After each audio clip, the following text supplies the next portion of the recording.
क्या उपाय कर सकते हैं? देखिए भाई, शिवलिंग शिवलिंग है।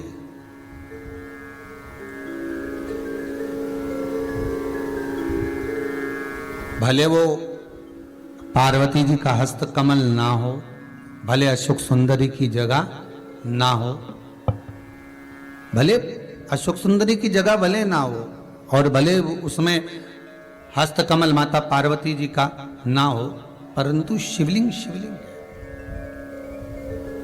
भगवान भूत भावन वहां विराज रहे। और एक और बात अच्छे से ध्यान कर लीजिए महाराज, शंकर के शिवलिंग को जहां रखा है आपने, भले वो भूमि हो, चाहे प्लेट हो, कटोरी हो, एक चोमली बना ली हो, कपड़े पर रखा हो, वो हस्त कमल ही माना जाए। बस इतना जरूर है कि गोल बनाते हैं तो उसमें अशोक सुंदरी का स्थान नियुक्त नहीं होता, पर शंकर के शिवलिंग के भीतर 33 कोटि देवताओं का भाव तो वैसे ही आ जाता है।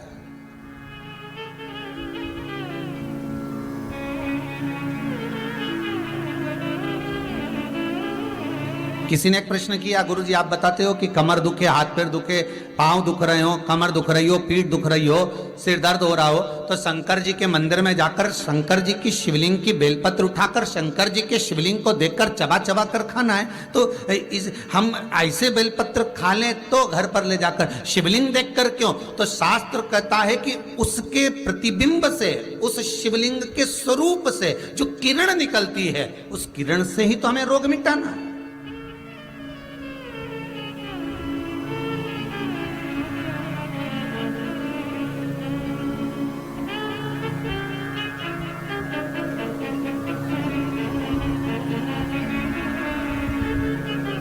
अरे भाई, आप और हम में से बहुत सारे ऐसे होंगे जिनको शरीर में कष्ट होता होगा, और जैसे ही हॉस्पिटल में या क्लिनिक पर या डॉक्टर के पास पहुंचते हैं, बस डॉक्टर हाथ पकड़ के देखता है तो आधी बीमारी तो वहीं समाप्त हो जाती है। बोलो होती कि नहीं होती? सही बताओ।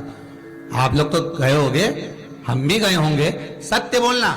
बस डॉक्टर ने हाथ पकड़ा, बीपी, हालांकि तुम्हें भी मालूम है बीपी कहीं नहीं है, फालतू की बात। और 25 बार तो शुगर चेक करा लेना, शुगर ना ऊंची जाए ना नीची जाए, क्योंकि तू भी शुगर से बढ़कर है।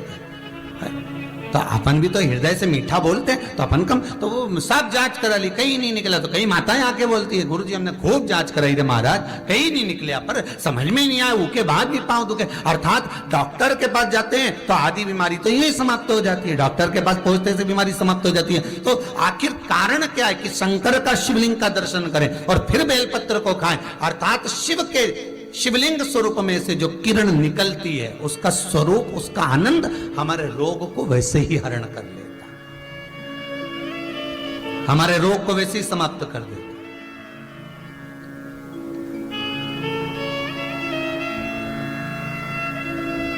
हम शंकर के स्वरूप का एक आनंद पा सकते हैं।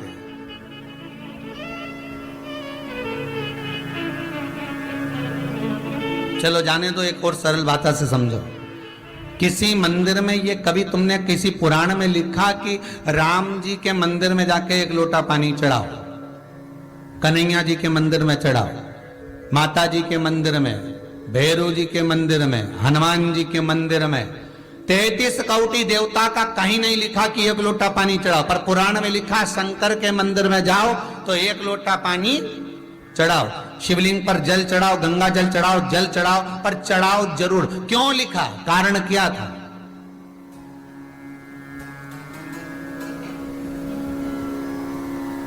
एक आध बार राम जी के मंदिर जाओ, कन्हैया जी के मंदिर जाओ, देवी जी के मंदिर जाओ, अच्छा बढ़िया माता जी। अभी तो तूने माता जी के चढ़ाया था, अब माता जी तेरे पे चढ़ेगी। अब हम देख है?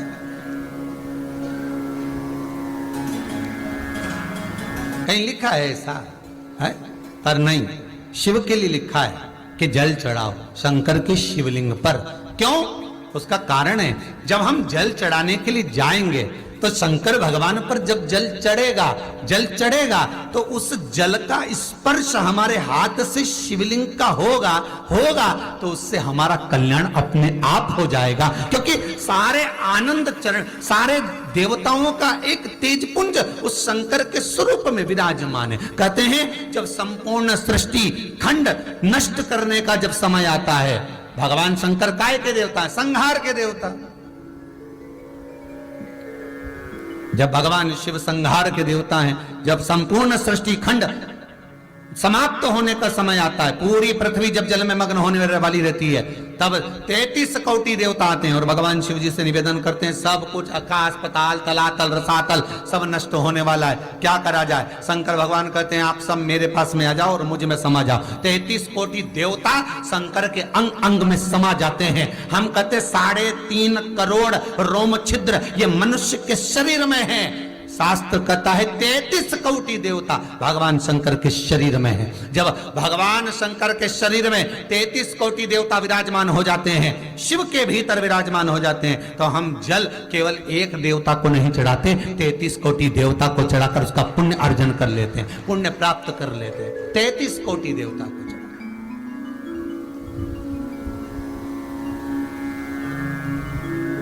जैसे नीम के वृक्ष में 64 योगनियां होती हैं, देवियां होती हैं, इसलिए आज भी हमारे यहां विधान है, आज भी विधान है कि किसी को बहुत तेज बुखार आ रहा है, बहुत तेज बुखार, महाराज 1 लोटा पानी लो, उसमें नीम की, कड़वी नीम की डाल दो और डालने के बाद बच्चे पे से जिस पे बुखार आ रहा है उसको 7 बार उतारो और ले जाकर नीम के पेड़ में डाल दो और उस नीम की जो झाड़ है जो पानी के अंदर पड़ी थी उसका जल उस बुखार वाले व्यक्ति पे छींट दीजिए। 15 से 20 मिनट में बुखार नीचे है, समाप्त। देवियां अपना भाग ग्रहण कर लेते, देवियां भाग को प्राप्त,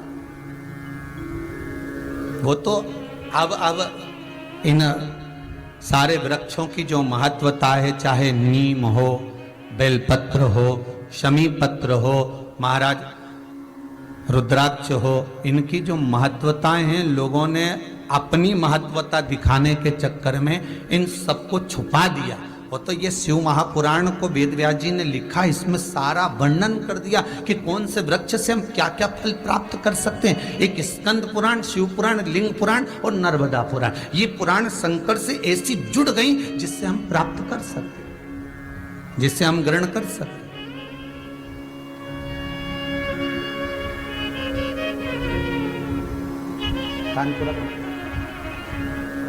भगवान शिव के आनंद,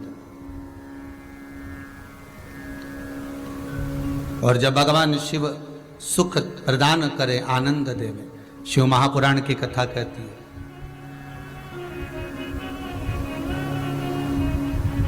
हम भी भले शिवलिंग साथ में लेकर ना चले, अहिल्याबाई जैसे, हम भले शिवलिंग को पल्लू में बांधकर ना चले, पर शिव महापुराण की कथा कहती है हम शंकर का अनुमोदन कर कर तो चल सकते, हम शंकर का स्मरण कर कर तो चल सकते हैं।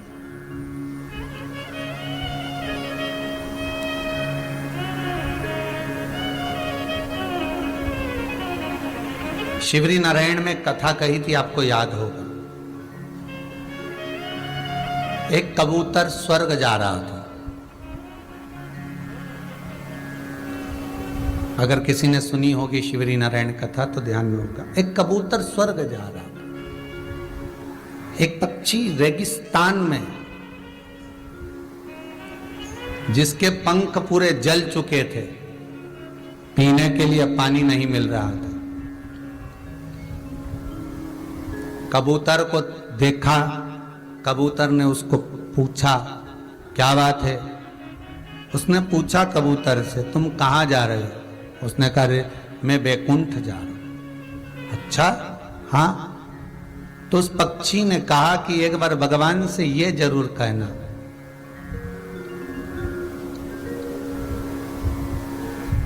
एक बार भगवान से ये निवेदन जरूर करना मेरी ओर से कि मैंने कौन सा पाप करा जो मुझे रेगिस्तान में पटका, पंख जल गए, पानी पीने को नहीं मिल रहा, अन्न खाने को नहीं मिल रहा, तिनका मात्र प्राप्त नहीं हो रहा, भगवान से मेरी ओर से कह तो सकते हो तुम इतना।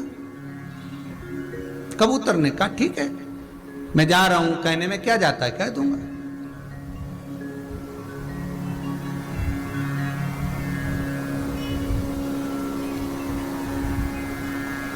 कहने में जाता क्या है, वो मेरे को कहने में कुछ नहीं जाता, मैं कह दूंगा।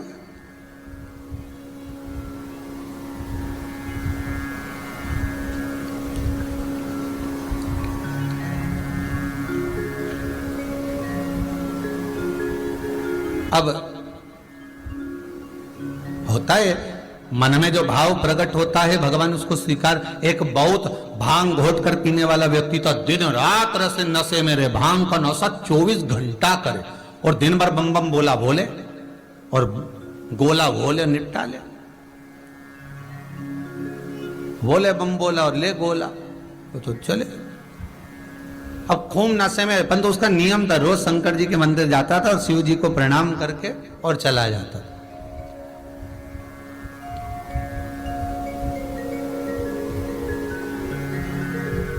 अब आज इतना नशे में हो गया कि शंकर जी के मंदिर की जगह गणेश जी के मंदिर पहुंच गया। अब गणेश जी के मंदिर पे जाकर खड़ा हो गया और बिल्कुल नशे में था, भांग के झूम रिया था, बोला बोला करता करता शंकर जी को देख रिया, तो उसको शंकर जी तो कहीं दिख ही नहीं रहे। अब मन में बड़बड़ा रहा, बताओ आज बाप की जगह बेटा है। अब उसको ये नहीं मालूम कि शंकर की जगह गणेश जी का मंदिर है, आज बाप की जगह बेटा।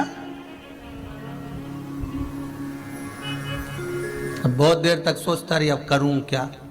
उसने इंतजार भी करा कि शंकर जी आएंगे, मंदिर चेंज हो जाएगा, फिर नीरी आ गया। तब उसने